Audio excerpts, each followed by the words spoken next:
You are in a intercultural marriage and you're living in a place that you did not grow up in. How is it for you? Actually helped me in the beginning part of the relationship, because we know we live in a kind of like a totally different culture that we used to grow up in. So it kind of like helped me to switch a mindset that communication between me and Lisa is important, like to kind of like establish that kind of relationship. How did you guys meet? So I came here in 2017 for an exchange. Adi was an international student, so he was a regular master student, and I just came for half a year for an exchange, and like that's when we met. And the exchange students, they always have like a gathering every now and then, and that person, like the person that I had tutored, he invited me to hang out with the other exchange students, and that's where I met Lisa for the first time. What was it like? I think we just... I could only imagine, like, you guys are living here, you have different cultures, different upbringing, and you bring that into a relationship, and you're also considering not just the other person's cultural upbringing and the things that they prefer, Right. but also where you are living in, right? Exactly. Yeah. So can you talk more about that? How was that experience for you, Lisa? Kind of the strength in our relationship is... Just kind of like want to put more emphasis about like the fun things or like a good things about like having an intercultural relationship. Every day is a learning day. You kind of like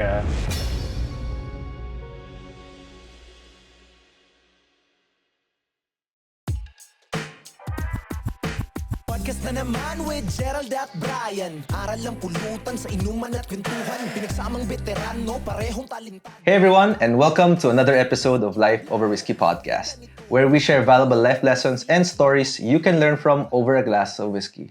But right now, guys, we're not drinking whiskey.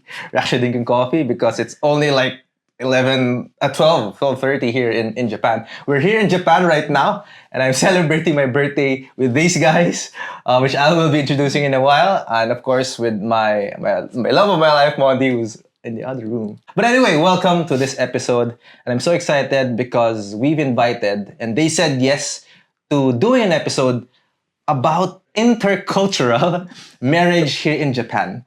I know it's a mouthful, especially if you are a Filipino, and I know this episode will be mostly in English because they don't know how to speak Tagalog, but they will also be sharing more of who they are and what they do here in Japan. So first and foremost, can you please introduce yourself, Lisa? Yes. Hi, I am Lisa. I am originally from Germany, and I'm an artist living in Japan. I've just started doing a PhD, and I've been here for 6 years now. Yeah. Wow. And I'm married to Adi. Yes. Before you introduce Adi, can you please introduce yourself in your native language? Okay, wait. The switch is always difficult from English to German. Hi, ich bin Lisa. Ich arbeite als Künstlerin in Japan, habe gerade ein PhD angefangen hier und bin mit Adi verheiratet. Thank you so much. How about you, Adi? Please do introduce yourself. my name is Adi. I'm from Indonesia, and I've been living in Japan for 9 years, almost 10 years. And I'm currently working as a designer in one of a startup company in Japan. And I've been working there for 5 years, and it's going strong. So please introduce yourself also in your native language. In Indonesian, okay. Haven't talked in Indonesian for a while, so let's see. Halo, nama saya Adit. Udah tinggal di Jepang kira-kira 9 tahun. Dan dulu sempat kuliah juga di Jepang, tapi sekarang udah kerja sebagai desainer di Jepang dan udah kerja selama 5 tahun. Dan menikah sama Lisa. Here. Wow. So you've been here for about 6 years, right? Yes. And yeah. you've been here for like 10 years? 9 years. Like I came to Japan on 2015. So yeah. 15. So you've been here first? Yep. So I guess we can go to that conversation. Like, how did you guys meet? I came here in 2017 for an exchange at from Berlin University of the Arts to do the year one at Musashino Art University. Adi was a student there, and yeah, like was kind of a small group of exchange students, and Adi was translating mainly for. So you guys Yeah. met because both of you were exchange students. No. Adi was international student, so he was a regular master student, and I just came for half a year for an exchange, and like that's when we met, but that's not when we started dating. Like, that came quite a bit later. Yeah, we were kind of like in a different department. So there's another exchange student in my department, and I was like his tutor, basically like translating his stuff in the lecture and whatnot. And the exchange students, they always have like a gathering every now and then. And that person, like the person that I had tutored, he invited me to hang out with the other exchange students, and that's where I met Lisa for the first time. What was it like?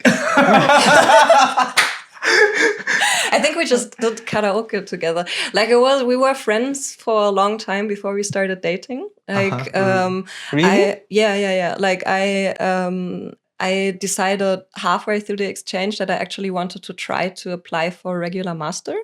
And so I had to move out of the dormitory and find a place, and all the other exchange students were already leaving and stuff. Yeah. And Adi was living in a share house and said like, hey, there's always rooms available, so maybe you can try living there. So then we became like housemates, and he helped me with studying Japanese, and like a couple of months later.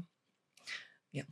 So it took time before you guys developed that Yes. the feelings for one another. Yes. Yep. Yeah. So, but before you were here in Japan, what were you doing back at home? Like, tell us something about maybe some of the background that you have, Adi. I mean, back home, I was also studying about design. So my major is graphic design or visual communication design. But like ever since I was a child, I was already had the kind of like the ambition or like the intention to go live somewhere else aside from Indonesia, because like, okay, like the world is big and I kind of like want to try living somewhere else. And Japan kind of like a bit on my mind since I was a child, because I was really influenced by its culture. By culture, I mean game, manga, anime, and whatnot.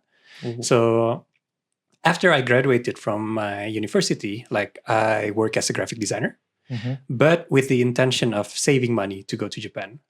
So work a couple of years, I think like it was 2 years, to save money to go to Japan. So I graduated in 2013 and then saved money for 2 years. And then like I went to Japan for to 2015. What did your family feel when you decided to, hey, I'm going to go to Japan.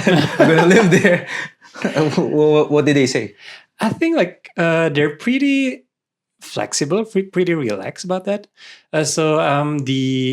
Maybe like the first child. So like I have 3 siblings, and my sister went to Australia before to study for a year. But I think like I'm the first child of them who decided to live in Japan for a long time. And at first, of course, like they're pretty not surprised in a negative way, but they kind of just wanted to make sure that if I'm okay with my decision. So like we had like kind of like a lot of discussions, but it wasn't like a negative one. And then like I kind of like mentioned about my motivation and whatnot, and they understood about that. So yeah, in the end, they didn't have like any issues of letting me to travel by myself and live by myself in Japan. Yeah. So talking about living by yourself, how was it? Of course, like you're living in a new country. Yep. You haven't been before. Yep. How was it in the first couple of months, or maybe, I don't know, a year of you living here? Was it like I had to adapt to whatever it is that they have? Like, how is it for you? Definitely. I think like because when I came to Japan, I couldn't understand the language at all. So even though like the first year that I had in Japan is like to study Japanese language. So like I went to Japanese language school, but when I came to Japan for the first time, I had like a practically zero knowledge about Japanese. So of course, like everything is pretty hard to adapt. Was there a point that you felt like overwhelmed? That like a little bit overwhelmed. Like you want, for example, you have to open a bank account, but like you don't know how to do it. Can't even talk to you can't even talk with the teller. So like I had to ask some of my friends and like seniors from the language school to help me with that.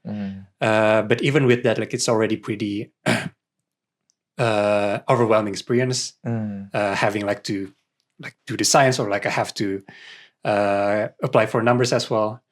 But I would say it's only for a couple of months. For me, personally, like it's pretty easy for me to adapt to a new, some kind of like environment. And the a good thing about that, going to language school, as kind of like the beginning of the journey, is you can learn about the culture pretty quickly, and then you also have someone that can help you with the learning about that culture and like to get around, basically. Yeah, and it's good that you have that intention. Of course, when you got here, you have that Exactly. intention to live here. Exactly. That's why you would want to learn Exactly about their culture. Yeah, I think like that's also the thing that made me pretty easy to adapt, is because like I have that motivation. Like it is something that I wanted to do. It's not something that like a... Because I've seen or I've heard a lot about people living here for quite some time, but they really haven't fully adapted and even doesn't know about how to speak the language. Right.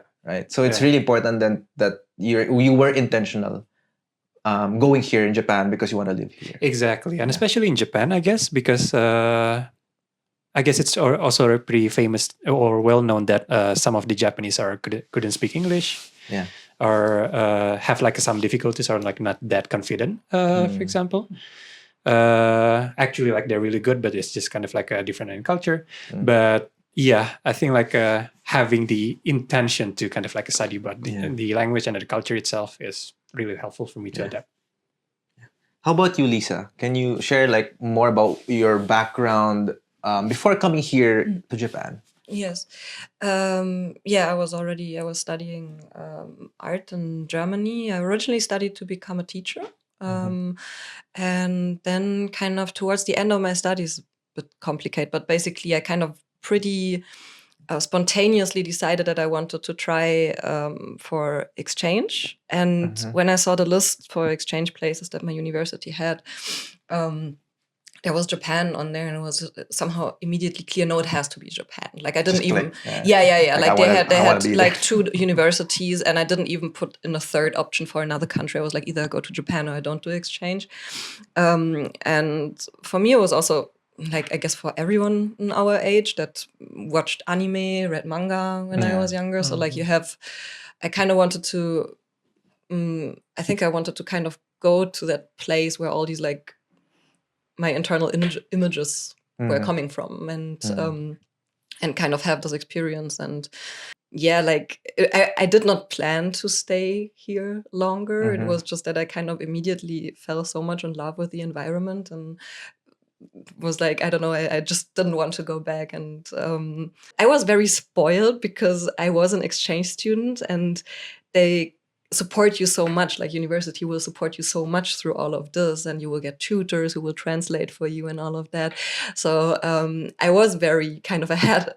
Pink glasses on, I guess, a lot. So like there's a lot, I think, in a foreigner community in Japan, like people talk a lot about the honeymoon phase, and then kind of when you kind of suddenly are confronted with everyday life. And it was quite a harsh awakening for me at first. Because the first phase was just so nice, and then suddenly I was like, oh my god, like I want to stay here, but like this is really hard. And then again, I had it quite easy because Adi supported me so much, like in that way.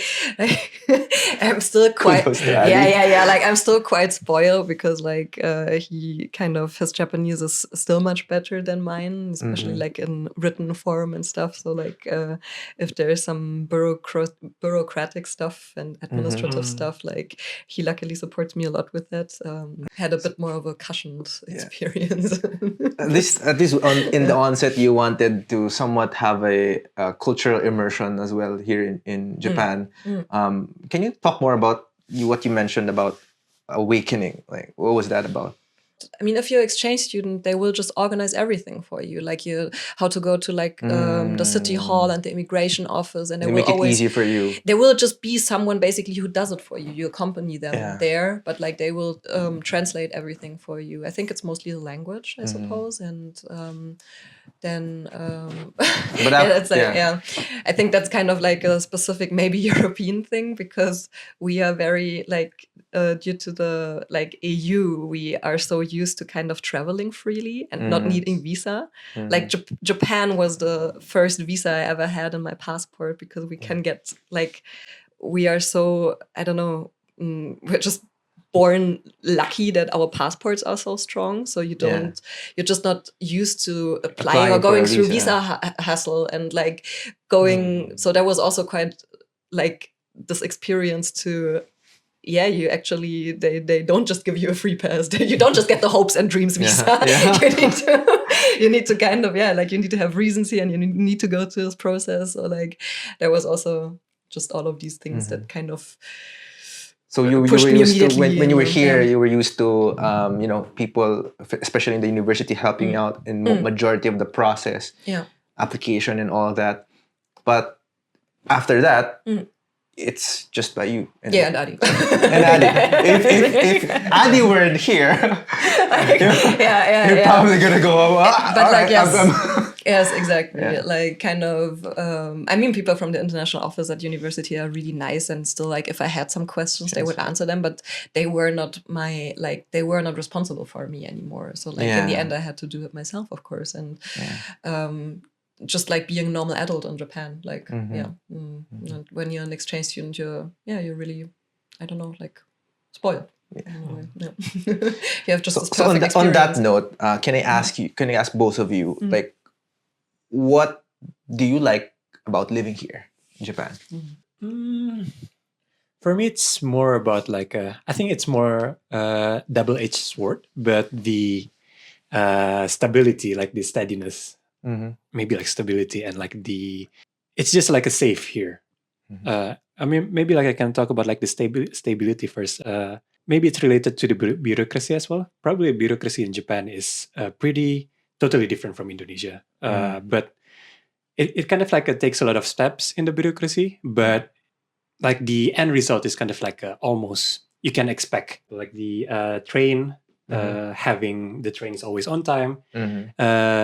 You don't have to think or like to put too much effort to go into your daily life. You know, while in Indonesia, you kind of like have to, like I need to go there by this time, but like it's the traffic is going to be crowded, and then there's going to be like like it's everything is really chaotic and like I don't know like what to do. But here, you kind of like plan something in advance. So you kind of like, because it's kind of like stable like that, you can focus on the stuff that matters to you. Yeah. So what I got from you is, and that's also my impression here in Japan, a lot of people are punctual. They respect time. That's why a lot of, especially on the train stations, very rare that they're late. Yeah. And that allows you to think about what matters to you the most. Basically, So it's just like, people who prefers to buy the same shirt for the whole week because they don't want to think about what they're gonna wear. Minimalistic people, they don't think about, they rather not think about what they're gonna wear tomorrow, and allocate that mental load to what matters to them the most, whether it's their personal lives or their business or whatnot. But yeah, so being able to value time here in Japan. Yep. Yeah. So how about you, Lisa? Yeah, like that's kind of, I think it's a question you get asked a lot. Like, why? I mean, of course, like if you make that big decision to live abroad, like why are you doing that? But I think I can't quite pinpoint it to like one or two exact things. It was kind of just a little bit of a vibe. Kind of, That's kind of true as well. Yeah, and I think kind of probably the vibe is like a result of what Adi just said, that there is like a lot of things that just run really smoothly in Tokyo. I mean, we're talking about Tokyo, right? Like it's not just like living in Japan, it's like living in Tokyo. Right. Like the experience in the countryside is probably very different. But yeah, for me it was I don't know, like I lived in Berlin for 10 years before that, and I grew a bit tired of the atmosphere in the city. I don't know, like it's I think Let's put it. yeah, Let's put it yeah, in a way that yeah. there are things that you saw here. Yeah. Like That's it's kind of completely that. different, like a Yeah, that total people. opposite, right? Yes, like kind of. I think here people in like in public, people are very, in general, very how do you say, like conscious about each other. Yeah. Like in sometimes in bad ways, but also in good ways, and kind of I like that too. Just that it runs smoothly in public, and like there is not so much kind of. Sometimes even hostile clashes with each other. Apart from like behavior in public, it was just that kind of the city was so interesting to me. It's kind of from an artistic Point of view, viewpoint. Because European cities are just look and function so differently from Tokyo. Like there's always like the city center, and there's a lot of visible history, and Tokyo doesn't have a lot of immediately visible history, kind of just because it has been destroyed so many times, and so not a lot of old buildings remain, and all of this was really like just really intriguing to me, and still is. So I kind of just like still all of my artistic practice is just like kind of centered around Tokyo as a city. So, guys, now that you're living here in Japan, in Tokyo, what do you guys do right now? I mean, as of course you guys met, you hit it off, you got married. So now that basically you are in a intercultural marriage, and you're living in a place that you did not grow up in, right? So, how is it as a foreigner living in Japan? How is it for you? And of course, maybe to add on that, I'm sorry to cut you. To add on that, maybe just share about what do you feel like has an impact in maybe what you do as well. Maybe in work. Kind of like my main motivation is kind of like more about learning about something, about, having like a knowledge and whatnot. So living in the different culture than me, like I tried my best to kind of like to understand and respect that culture. I kind of like don't want to push my values too much, or like kind of like the culture that I grow up in too much. What I'm kind of like trying to do is like to assimilate it and kind of like use the thing that I found valuable and whatnot. So like it's more about like the learning process itself is the important part for me, and like to adapt. Going back to the previous topic, is like to adapt as well, and using that in kind of like a relationship. In like the context of course, you guys being together. Exactly, because I think it actually helped me, at least personally for me, in a way, in the beginning part of our relationship, because we know that we came from a different culture. Then we know we live in a kind of like a totally different culture that we used to grow up in. So it kind of like helped me to switch a mindset that communication between me and Lisa is important, like to kind of like establish that kind of relationship. It's not something, it kind of like moved me away from like assumption that, or like, because like I grew up in this culture, I assume that Lisa is doing this, but Same no, thing. because like I'm aware that we're from like a different culture, kind of like tried my best to kind of like communicate about the that differences, and kind of like find like a kind of like a way to overcome that. So it kind of like actually helped me. I could only imagine, like, you guys are living here, you have different cultures, different upbringing, and you bring that into a relationship, and you're also considering not just the other person's cultural upbringing and the things that they prefer, Right? but also where you are living in, right? Exactly. Yeah. So can you talk more about that? How was that experience for you, Lisa? I think I agree with Adi, and I suppose like I think kind of the strength in our relationship is communication, and like I think you're right in that kind of, because we didn't come in with a lot of background cultural assumptions, or like we came in with them, but like we had to kind of like reframe them and rethink them, which makes the relationship quite strong, I think. I hope. Please agree with me. I already said it is. Like, since it's just the two of us right now, I think it's kind of maybe even makes it quite easy because we are so much on the outside of cultural expectations in Japan anyway. Like, kind of like, maybe for Adi it's still a bit different because Adi sometimes passes as Japanese, but like like sometimes I already, like, if you see me from like a distance of 300 meters, you already know I'm not Japanese. So there's like no expectations toward me that I kind of fulfill societal or like cultural expectations. And like, in a way, we're living kind of like in a bit of a sanctuary, like both of us, and like coming from different cultures, living in a different culture. We had, like, I think a bit more of a taste of like during the wedding process, that kind of like, if the situation was that we would live in one of our home countries, it would probably be a bit different. And like, the dynamics would change a lot, so that could also be interesting in the future. But like, for right now, I don't think we're planning to move to either Germany or Indonesia, but like, I guess that would then shift a little bit. I heard you said earlier, like, reframing. So of course you came in with your own cultural background, your upbringing, but when you came here and got together, it's more of not pushing those things to one another, but reframing it maybe in the context of being here in Japan. Right? That's great because you know, you guys living here, it's a challenge for you to, I would say, is it the proper word, assimilate to the culture here. You know, and to get used to it.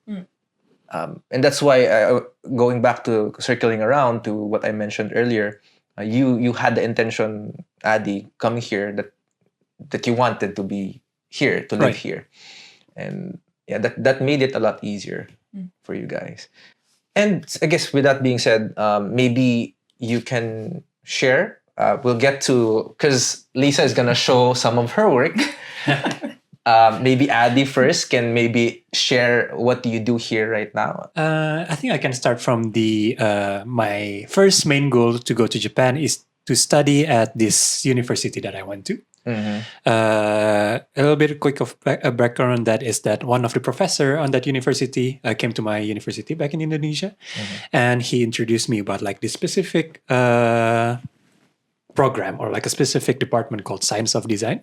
And I was really kind of like infatuated or like really impressed by that because, and I also think that it is not something, it's a type of knowledge or department that you cannot find somewhere else in the world.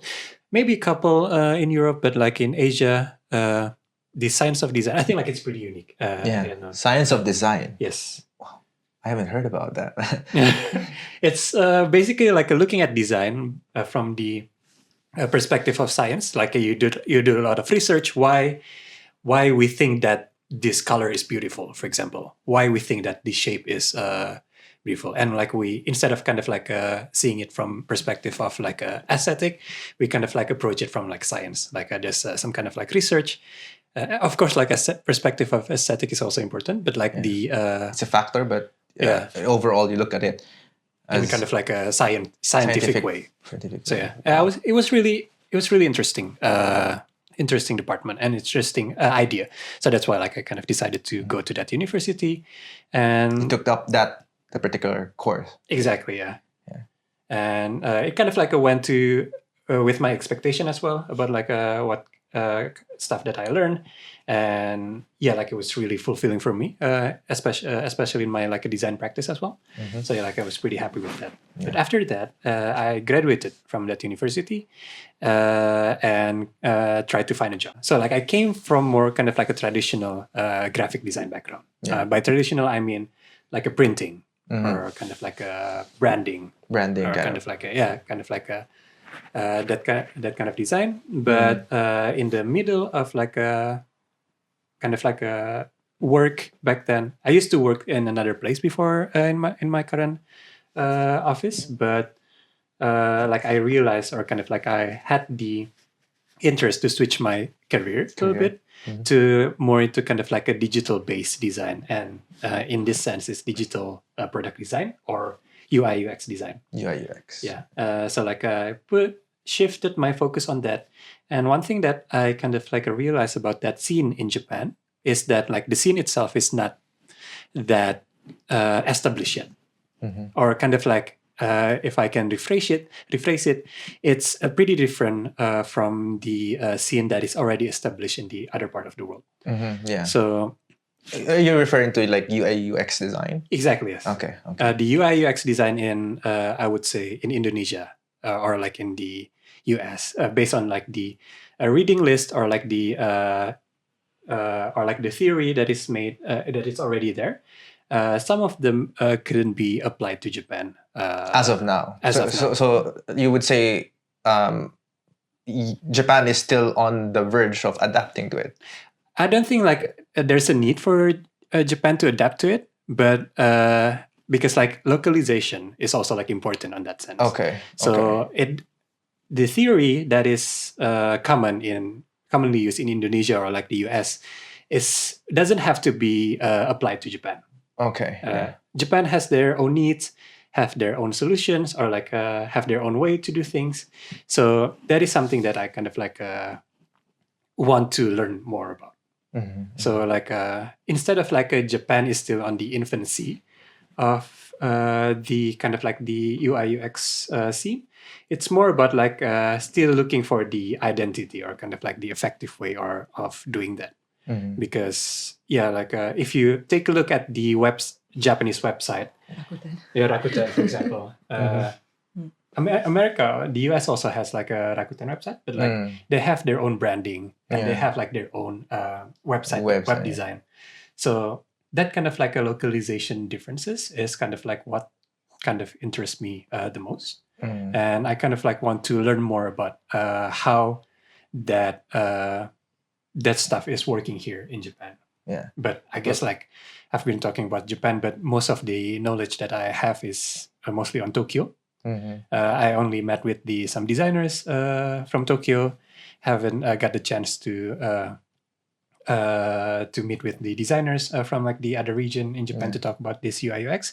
But yeah, so far it's Tokyo, and it's kind of like the thing that I realized and kind of like want to dig deeper. Yeah. So you would say that you're passionate about what you do, right? I would say so, yeah.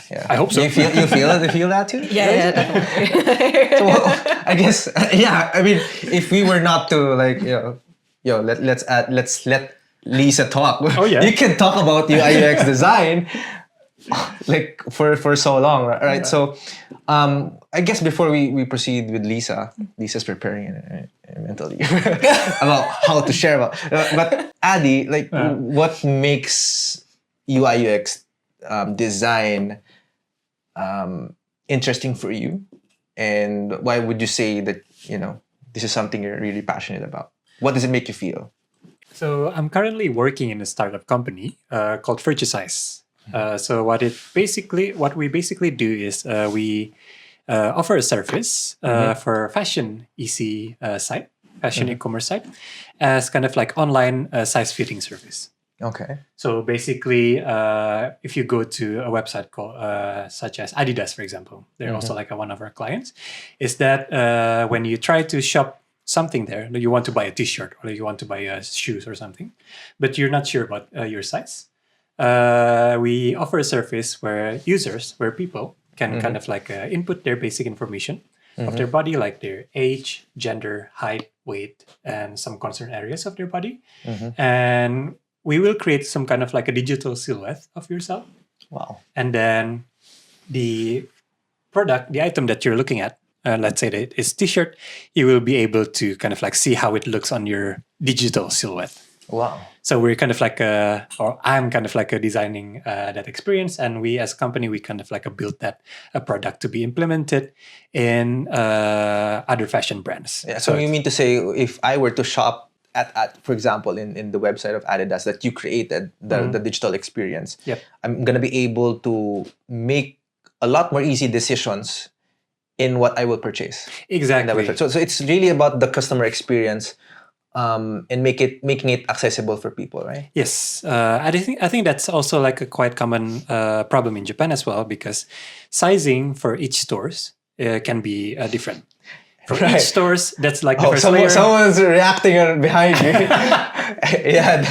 That's really true. That's really Yeah. true. In Japan, one In size Japan. fits all, always. One size fits all. But yeah, that's true. But like in another layer, like between each countries is also different. So like US sizes, UK sizes, when you convert them into Japan sizes is kind of like a different. Yeah. Probably like L size in Japan considered as M or S size in the other countries. So yeah, like to kind of like find a solution for that issues, we kind of like offered that kind of service for to the brands. So the work that we're doing is not even though like the end user is the users, like for example as yourself if you want to shop, but we're offering that service to the brand themselves. So it's kind of like a B2B offer basically. Yeah. So you're mostly right now the clients that you have are into fashion e-commerce. Yes. Under what company again? The name is Purchase. Yeah, I think like we can ask the editor to write that down. Yeah, for sure. And is it international or is it localized here in Japan? So initially it was founded in Sweden, but they moved the HQ to Japan because the market is much bigger in Japan.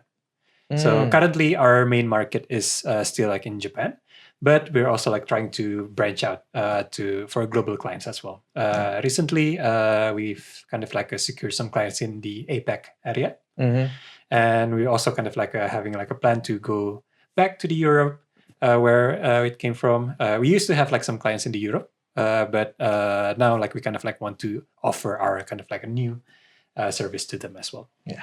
So, yeah. It's very interesting. UI UX design is really, for me, the way I see it, it's really about customizing the experience of the customer. Exactly. On a particular branded website. So it's catering for mostly the digital experience. So it's really more on customizing the digital experience of the customer. Yes. Let's move to Lisa. Lisa, can you share to us what do you do? Yeah, I am multimedia artist, I would say. Like mainly I work with photography and video. Also text and installation and so on. Like before I came to Japan, it's like also like what Adi said about like the different experiences in the two different countries. Like when I was still in Germany, I would do a lot of video work and I would do like these small documentaries, like portrait style. And like the base for that was that I got like a really in a really kind of close, intimate relationship with the people I would film, and they would let me into like their homes and kind of just let me observe them with the camera for like days on end. And when I came to Japan, that wouldn't work because of the language barrier. Like I came here, I didn't speak a word of Japanese. And so I had to kind of just find a completely new way of approaching art and just working with the thing that fascinated me the most, and that was Tokyo as a city. So basically since then, kind of all of my practice is a bit centered around Tokyo. Yeah. Also like my PhD project, which is kind of exploring Tokyo liminal spaces in Tokyo, so like spaces of the in-between, like tunnels, trains, and so on, like places that lead from one place to another, which there are a lot in Tokyo. And also like Tokyo as a liminal space, because it has been destroyed so many times, and like there's always this expectation of the big earthquake, so it's kind of like this feeling of a in-between state that the city is like. And that's kind of my practice mainly, mainly with like so you refocus your creative efforts before you were doing documentaries, right? Video work. Yeah. Huh? There's what is a liminal space before anything else? Like what is a liminal space? I think like liminality is quite by now like quite the popular internet concept. Like there's a lot of videos on YouTube with like liminal space, like I don't know, abandoned mall or like mall mall. Yeah, mall after closing. But that's not really like that's not the nuance that I'm focusing on. Like originally it comes from anthropology and was referring to the state that people who go through a transition ritual find themselves in between. Like, for example, a coming of age ritual.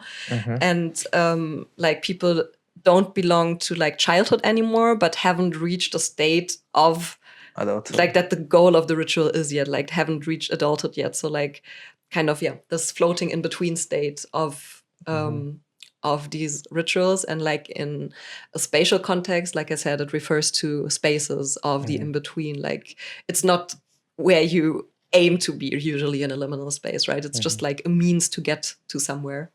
But like because Tokyo is just so vast and people have to commute these really big distances every day, like you're kind of just in transit so much. So it's like a really like a very central so how do you, as a creative, you mentioned earlier that the background when you started is you're documenting, right? Documentary. Then when you got here, you shifted your creative efforts into what you do right now, which is based from what my understanding is being able to capture those moments. Like I think it's kind of I wouldn't say like capturing like liminal spaces. I think it's not limited to that. No, that's my PhD theme, but like it kind of it weaves itself. I think through a lot of like my artwork that I do, like this idea. But like kind of before, like since I came to Tokyo, I think it has become very like almost a bit of a postmodern approach that I have, like kind of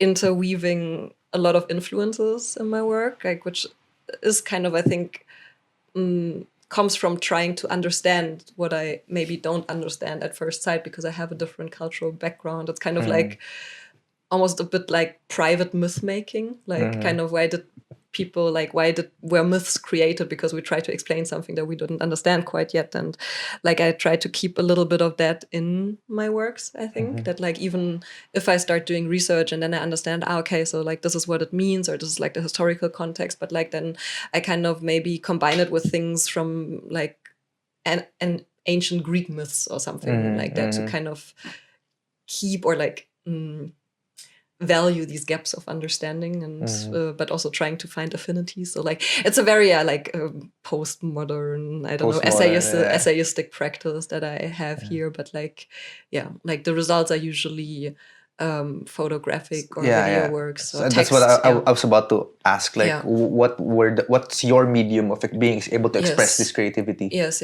I did a lot of video in the last years, but to be honest, I've become a bit tired of it. Like, because I don't know. I think why I hate editing. I hate editing so much. Like, I really love filming. It's good that we have an editor. Yeah. Like, I don't know how you do it. Like, I hate editing. Like, I love photo editing because like I can listen to other things, and but like video editing is just like these minute details kind of repeating again and again. And maybe I also sometimes I think I probably also don't have the best natural feeling for rhythm of editing and stuff. It just comes really difficult to me. And I was so sick of it. I'm just going to give a context for the people who are watching, because we had that conversation yesterday, right? Yesterday or the other day when we were here as well. And you as a person, the way you consume things is you need to have a different thing going on in the background while you're doing this. Exactly. So I would understand why it's hard for you to edit videos. Like you really need to focus on that. Right, and it has the audio element as well. Exactly. It takes me so long to edit videos because I procrastinate so much. I always need to... I'm not a multitasker, but I need like... like I need two things kind of happening at the same time. I need like kind of some audio thing. It's like an ADHD thing. So you did video and then you shifted to photo, right? Yeah, no, like I didn't... I kind of neglected photo for a while, but like I had... recently I had an exhibition in Tokyo. Oh, wow. And like at first I was kind of thinking to just show things that were already there, which would have been the easy way out. And like... luckily, someone encouraged me to experiment a little bit again. Like I had this really nice, huge space in like the German Cultural Center that I could just like. There's a German culture center. There's a German Cultural Center. Oh, okay. In Tokyo. Wow. It's like for most people, like as like the institute that I like that the exhibition with is called OAG. That is like Goethe Institute, which is probably like more of a like with which a lot of people know. There's just like a lot of German institutions in there. So you did an exhibit there. So you were saying that you did photo before. You neglected it for a bit. Yes. You did video. Yes. And then I got I became like super analog and hands-on for this exhibition. Yeah. Yes. And then you shifted back to photo and you went crazy with analog. Exactly. Yeah, like kind of also photo like in a more like experimental like what meaning of the word? Like not just kind of the using the camera, like just photographic technique, like painting with light or like working with light. Yeah. So yeah, like I mainly work analog anyway. I can show the we're gonna show some of her work, which she put in your exhibit, right? So she places on her exhibit. When was this? Just last week? No, it ended last Sunday. Yeah. So yeah, it was a couple of days ago. Yeah. At this point, we're gonna show some of Lisa's work. Let's go ahead. So, for context, we can't hold it with our bare hands. Yeah, so that's why Lisa has gloves. Out of the 11, we only chose 4 to show and maybe talk about it. So there were like multiple things shown in the exhibition, but like one of the main ones was just photographs. And the title, I think I need to give a bit of context what the exhibition was about or like what it was inspired by. The title was Throwaway, and there is a Buddhist temple in Tokyo in Arakawa Ward, and the real name is Jokanji, but it's known as Nagekomi-dera, like throwaway temple. And it's because like of a very dark history, because the temple is close to Yoshiwara, which is the traditional like red light district, like since the Edo period it's been there, so like since multiple hundred years it was there. And like it had become like a habit that like the women of Yoshiwara who would die there and didn't have any attachment back like with their families, they would just like the workers from the red light district would just basically dump them in front of the temple, and the monks would then take care of them. And so now in the cemetery of that temple, there's like 25,000 women and their children are like buried there, enshrined there. It's also like the other graves are just like normal family graves, but there's like this monument in the middle that is dedicated to the women. And so kind of like I got really fascinated by that cemetery and kind of did multiple works around it. And so this is like a photo series made out of multiple exposures. Like they're all film photography. So like analog, right? Analog. Like so you take multiple pictures on one frame. You don't move the film forward. So it gets exposed multiple times. I kind of wanted to have like this dreamy nostalgic effect of having multiple moments or places in like one frame. Maybe this one. Adi is so kind and presenting. Thank you, Adi, for assisting. Yes. So yeah, like there was like another aspect of Throwaway, and that's kind of I really like cemeteries. Like I was always really fascinated by cemeteries, but Japanese cemeteries for a while were quite difficult for me to grasp because they look just so different from European ones or like from the cemeteries of monotheistic cultures. And when I walked that cemetery, something that I noticed, and you can find that sometimes here in Japan on graves, is like there was a cigarette butt, like a cigarette butt. So like people put like they light a cigarette and put it on the grave of like someone who was a smoker. And I found that so nice. Like I find that it's so nice that like you go visit a grave and just like kind of bring someone such a cheap but meaningful present. Like here we smoke a cigarette together. Like you like that kind of, as you don't have to understand anything about like cultural context. It's just like immediately kind of it tells you so much. So like there was kind of that I was thinking about the concept of throwaway in a bit more of like maybe a positive light, like these things that you put on graves, like flowers as well. They're not meant to last. They're not monuments. It's just like something that you in regular intervals bring when you remember this person, and it doesn't matter that it like gets turned into trash at a certain point. It's actually important that it gets, because then you have to come again. I think that has a deeper meaning. I think at the end of the day, all of us, in some way, wants to be remembered, right? And going back to what you were sharing, a throwaway. A lot of these people, at least some of them remember those who had passed. So yeah. It's kind of like a memory kept alive as well. Memory just like kept alive. Wow, yeah, like kind of like I said, like not just. I mean, like a stone is like it's also important, like a gravestone or something. Like the monument of the for the woman of Yoshiwara. It also is a stone monument, and it has like the Jizo, like the little Buddha in front of it, like all of these kind of signs of Japanese cemeteries. But what it also has, like it's the last one. The third one. It's not. I mean, it's like also like a no. This not this one, please.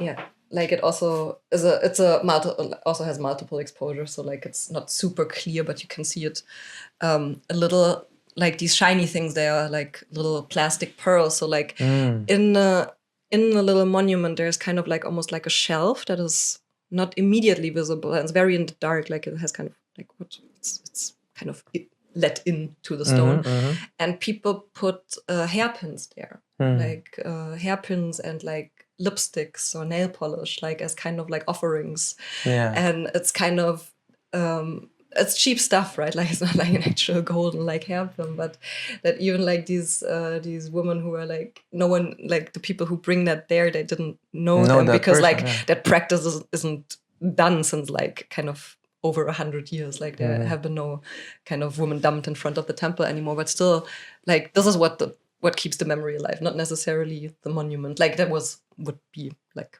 my humble opinion to it. So like I was thinking about like these kind of perishable but like meaningful offerings, and kind of keeping a memory. That's nice.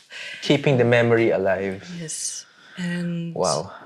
Yeah, like and then lastly, you're gonna show us a kimono that you I printed. Yes, it's not printed.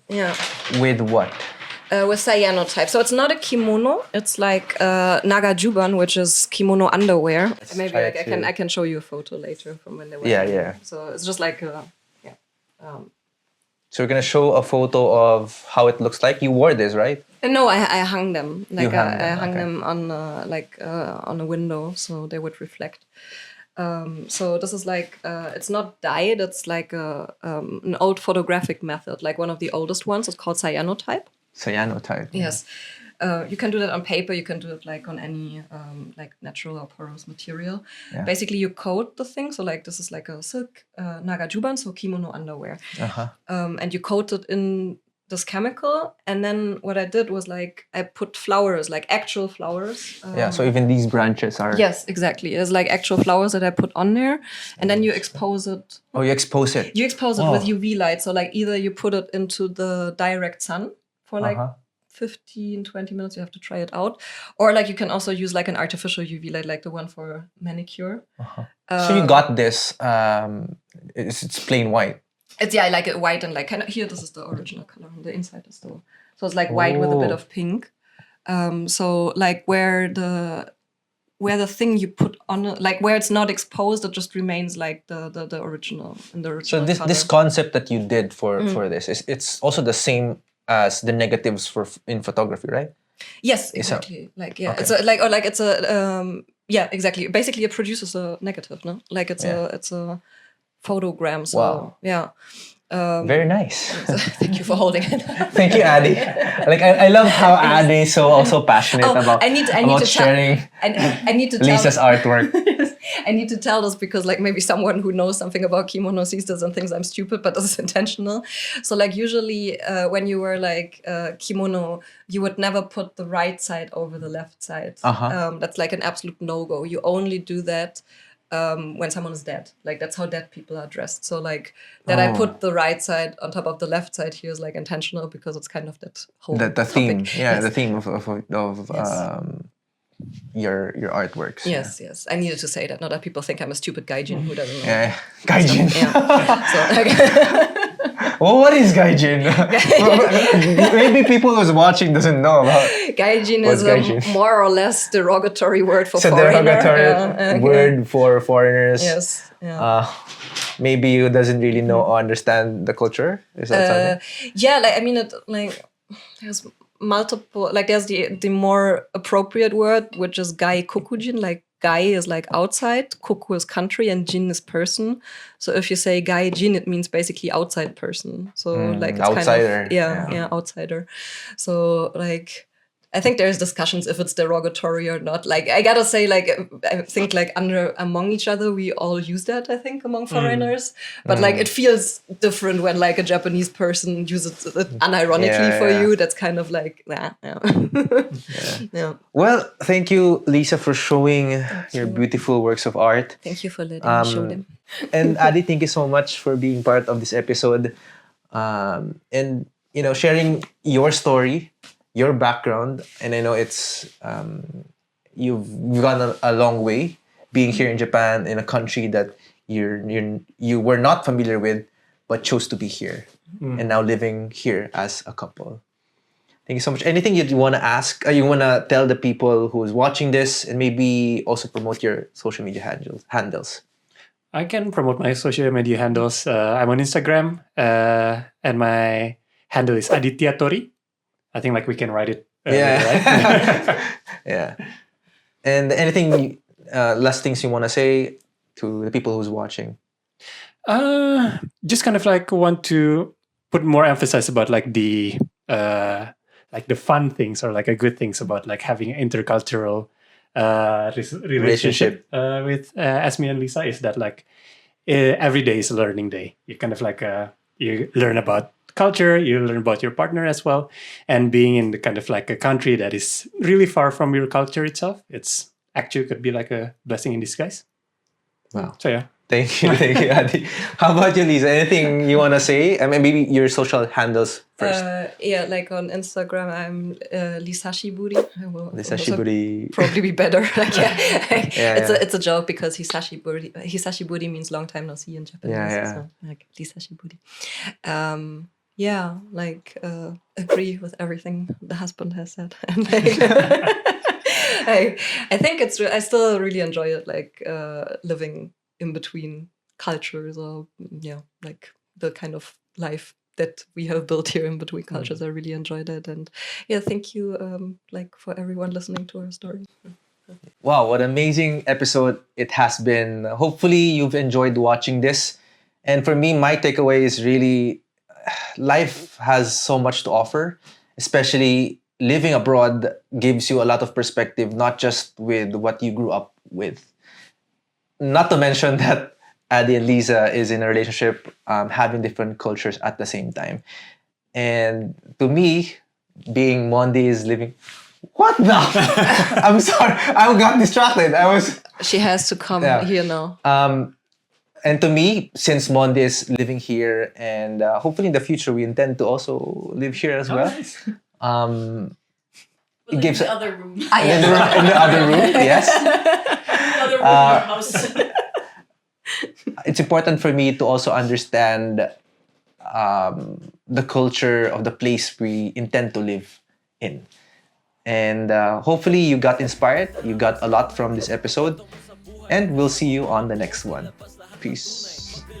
Tayo sober man o tipsy, aral makukuha mo sa life over.